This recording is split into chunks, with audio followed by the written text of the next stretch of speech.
আল্লাহ রাব্বুল আলামিন সূরা বাকারার 155 নম্বর আয়াতে বলতেছেন, ওয়ালানাবলুওয়ান্নাকুম বিশাইইম মিনাল খাউফি ওয়াল জু' ওয়া নাকসিম মিনাল আমওয়ালি ওয়াল আনফুসি ওয়াস সামারাত ওয়া বাশশিরিস সাবিরিন। আল্লাহ রাব্বুল আলামিন বলতেছেন, ওয়ালানাবলুওয়ান্নাকুম বিশাইইম মিনাল খাউফ, আমি আল্লাহ রাব্বুল আলামিন অবশ্যই তোমাদেরকে পরীক্ষা করব। মিনাল খাউফ, কখনো ভয় দিয়ে, ওয়াল জু, আবার কখনো কিছুটা ক্ষুধা দিয়ে, ওয়া নাকসিম মিনাল আমওয়ালি ওয়াল আনফুসি, আবার কখনো তোমাদের জান মালের ক্ষতির মাধ্যমে তোমাদেরকে পরীক্ষা করা হবে। ওয়াস সামারাত, আমি রব্বুল আলামিন আবার কখনো কখনো তোমাদেরকে এভাবে তোমাদের ফসলাদি, তোমাদের ফসলের ক্ষতির মাধ্যমে তোমাদেরকে পরীক্ষা করে থাকব। তাহলে আল্লাহ রব্বুল আলামিন এখানে কয়েকটা পরীক্ষার কথা বলেছেন। খুব মনোযোগ, এখানে কয়েকটা কিসের কথা বলেছেন? পরীক্ষার কথা বলেছেন।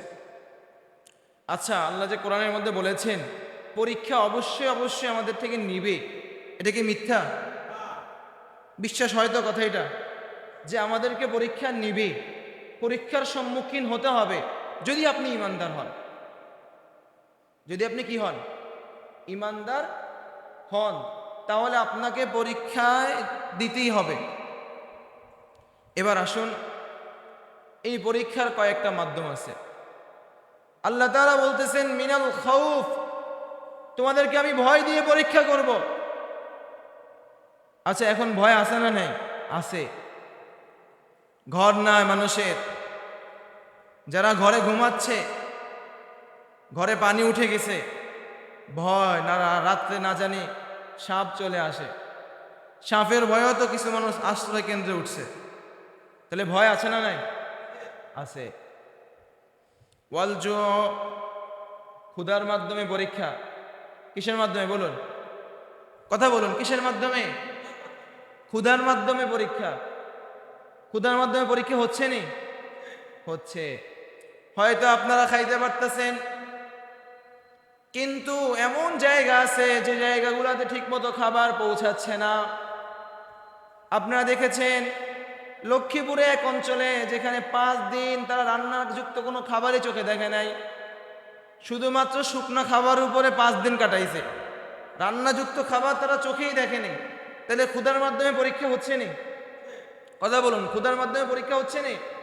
হচ্ছে। ওয়াল জু, কখনো কখনো ক্ষুধা দিয়ে তোমাদেরকে থেকে পরীক্ষা নিব, যেখানে মোটামুটি ত্রাণ পৌঁছাচ্ছে, খাদ্য সামগ্রী পৌঁছাচ্ছে, ওই অঞ্চলের লোকগুলো তো ভালো আছে, কিন্তু যেগুলা একেবারে দুর্গম প্রত্যন্ত অঞ্চল, রাস্তার মধ্যেই অঠায় পানি, সে জায়গাগুলোতে মানুষ যাওয়া কষ্টকর, সে জায়গাগুলোর মানুষ তো অনেক কষ্ট করতেছে। আর আপনারাও যে বন্যার পরে মানুষ সুখে আছে তা নয়, যারা 3 বেলা খাবার খাচ্ছে তারাও মোটামুটি কষ্টে আছে, এক লগে অনেক লোকের রান্না বান্না। তারপর 3 নম্বর আল্লাহ বলতেছেন, ওয়া নাকসিম মিনাল আমওয়ালি ওয়াল আনফুস, আমি রব্বুল আলামিন তোমাদের জান এবং মালের দ্বারাও তোমাদের পরীক্ষা নিব। এই যে বন্যা হয়েছে, এই বন্যাতে মানুষের জানের যেরকম ক্ষতি হয়েছে, মালেরও তো ক্ষতি হয়েছে। ক্ষতি হয়েছে নি? সম্পদের ক্ষতি হয়েছে, রাস্তাঘাটের ক্ষতি হয়েছে, অনেকের প্রজেক্ট ভেসে গেছে, লক্ষ লক্ষ টাকার মাছ ছিল সেগুলা ভেসে গেছে, অনেকের গরু ছাগল মারা গেছে, অনেকের মানুষই তো মারা গেছে। গেছে কিনা বলুন? ঘর বাড়ির ক্ষতি হয়েছে। তাহলে এখানে জান এবং মাল উভয়টার ক্ষতি পাওয়া গেছে, ক্ষতি আছে। আল্লাহ রাব্বুল আলামিন বলতেছেন, ওয়াস সামারাত, তোমাদের ফসলাদির ক্ষতির মাধ্যমেও তোমাদের থেকে পরীক্ষা নেওয়া হবে। আমাদের ফসলাদির ক্ষতি হয়নি বন্যাতে, ফসলাদিরও ক্ষতি হয়েছে। তাহলে এই যে একটা বন্যাময় পরিস্থিতি, এখানে আমাদের সব কিছুর একটা ক্ষতি বিশাল আকারের হয়েছে। তাহলে আল্লাহ তাআলা বলতেছেন কোরআনের মধ্যে যে আমি তোমাদের থেকে পরীক্ষা নিব, আর তোমরা যদি এই পরীক্ষার মধ্যে ধৈর্য ধারণ করে উত্তীর্ণ হতে পারো, অবাশশিরিস সাবিরিন। আল্লাহ রাব্বুল আলামিন তার বন্ধুকে বলতেছেন, হে আমার বন্ধু, আপনি তাদেরকে সুসংবাদ শোনায়া দেন যারা এই অবস্থাতে তারা কি করছেন, সবরের পরিচয় দিয়েছে, ধৈর্য ধারণ করছে, তাদের জন্য সুসংবাদ। আর যারা ধৈর্য ধারণ করে নেই, যারা সবর এখতিয়ার করে নেই, শুধুমাত্র হায়ুতাস হায়ুতাস, আমি কেমনে খাবো, আমি কেমনে চলবো, আমি কিভাবে খাবো, আমি কিভাবে থাকবো, কিভাবে ঘুমাবো, শুধুমাত্র হায়ুতাস আর হায়ুতাস। আবার কিছু মানুষ তেমন আছে যে এই বন্যার কারণে আল্লাহ রাব্বুল আলামিনকে দোষারোপ করতেছে। বলুন নাউজুবিল্লাহ। কেউ কেউ তো বৃষ্টিকে দোষারোপ করতেছে, বৃষ্টির কারণে বন্যা হচ্ছে, বৃষ্টির কারণে আমাদের ক্ষতি হচ্ছে, বৃষ্টির কারণে আমাদের এটা হচ্ছে। কিন্তু মনে রাখা দরকার, আজ থেকে 6 মাস আগে যখন বৃষ্টি বন্ধ হয়ে গেছে, তখন আমরা আরো বৃষ্টির জন্য সালাতুল ইস্তিসকার নামাজ পড়েছি। পড়া হয়েছে কিনা মনে আছে না? চতুর্দিকে বৃষ্টি বন্ধ, বৃষ্টি নাই, প্রখর রোদ, জমি শুকায়া খান খান হয়ে গেছে। আজ থেকে 6 মাস আগের কথা, মানুষ বৃষ্টির জন্য সালাতুল ইস্তিসকার নামাজ পড়েছে। এত বেশি গরম ছিল, মানুষ গরমে অতিষ্ঠ হয়ে আল্লাহর কাছে বৃষ্টির জন্য দোয়া করেছে।